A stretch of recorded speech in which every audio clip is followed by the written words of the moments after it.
Tennessee falling at home 33-27 to Oklahoma. I, of course, was there.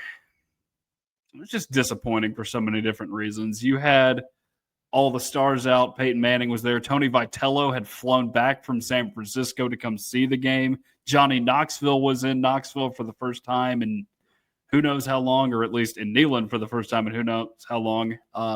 Oddly enough, because Jordan, you have sat in my seats before, he just walked right through a row next to me, and then I said hi to him because he was walking up the stairs. It's not like he was in some special box or on the field or something.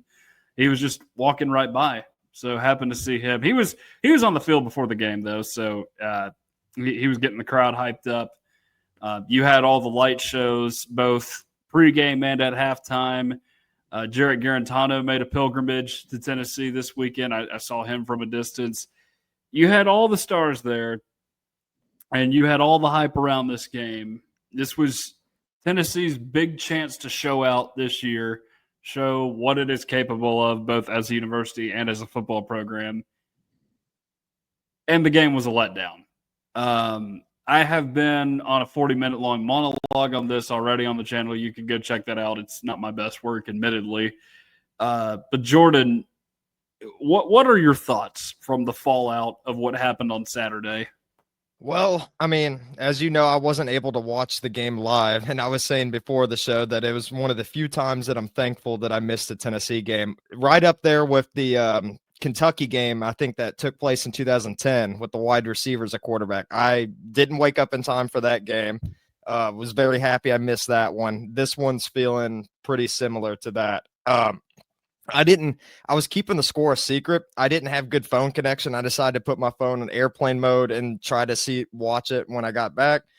It ended up getting spoiled for me, unfortunately, when I was starting to click on stuff, and I already had expectations that Tennessee lost before because my friends were acting weird around me. I told them not to tell me about the score, not to say anything about it. They had weird looks on their face. But I ended up watching the game, was not at all pleased with what I saw. And it was just a rough thing to come back to. I mean, I was hoping for Tennessee to be surprised with a win, but I don't know, man. I mean, it was a tough pill to swallow, especially considering that the college football playoff hopes are essentially out the window at this point, unless something chaotic happens. But yeah, I mean, it was pretty rough figuring out the news. But how was it being there? I mean, because I'm sure it's probably even worse seeing it live. Here's the thing, man. The environment was good in the first half.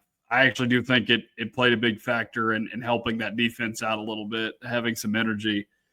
But here's the problem. You know, and this is one thing that is advantageous for defenses on the road. Oklahoma is able to communicate better on the defensive end, and that's the strength of their football team. Keep that in mind, just as Tennessee's offense is. And Tennessee started the game off fine offensively.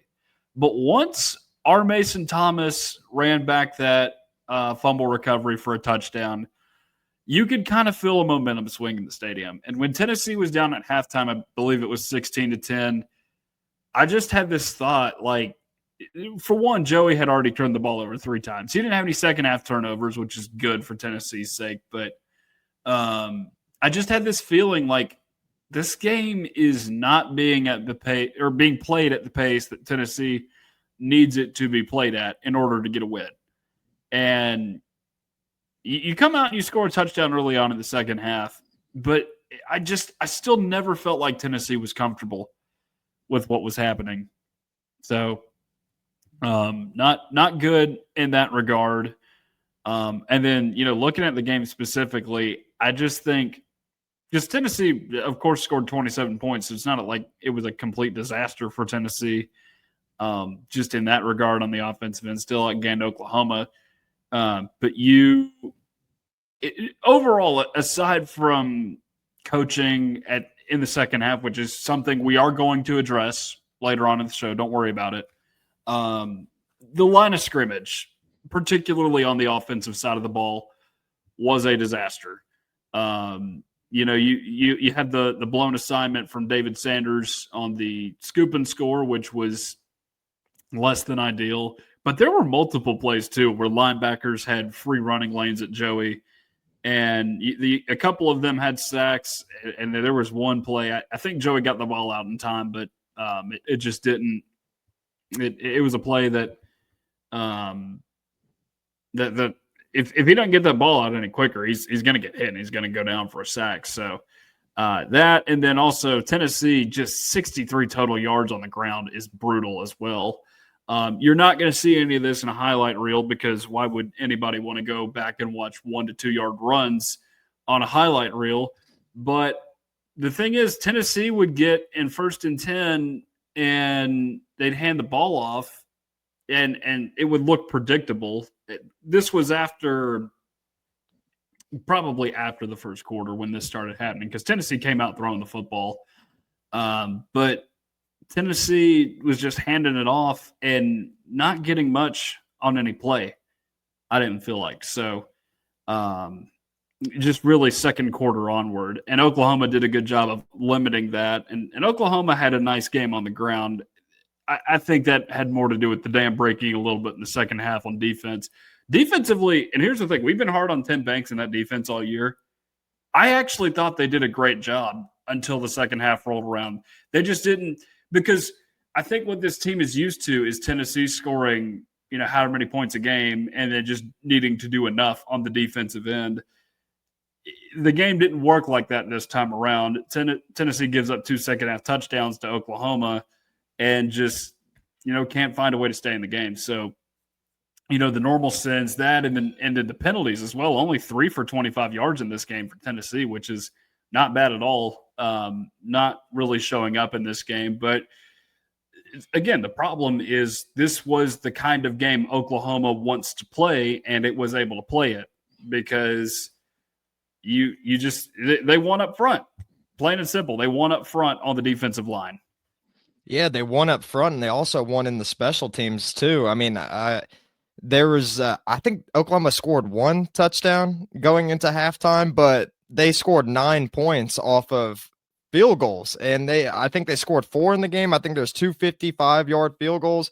Whoever that kicker is, I mean, he's probably got a future in the NFL. It seems like Tennessee Titans. If you are watching this, please draft him. His little shorts and the all the makes, man.